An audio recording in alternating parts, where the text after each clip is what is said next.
इसी कड़ी में जब हम हज यात्रियों की बात करते हैं या हज मैनेजमेंट की अगर बात की जाए, उसमें किस तरह का रिफॉर्म जो है वो हमने किया है, क्योंकि बड़ा बदलाव इसमें देखने को मिलता है।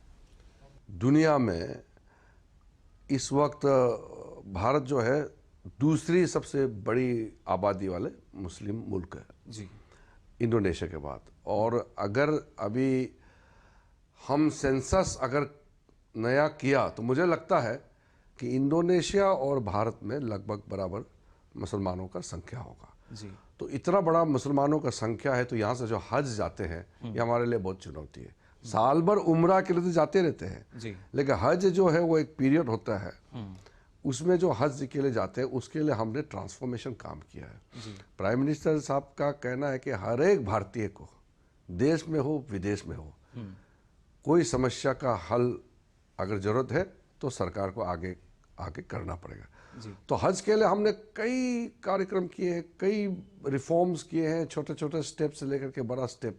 हम पिछली बार भी सऊदी अरब जाकर के आया, इंतज़ाम किया, और आज तक का हज का इतिहास में सबसे कम फैटालिटी, कम लोगों का जाने गई है। जी।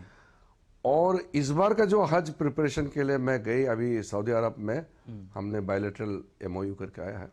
मुझे लगता है कि पिछली बार के हज से भी और ज़्यादा सुविधा और ज़्यादा हम मैनेजमेंट अच्छी तरह से कर पाएंगे।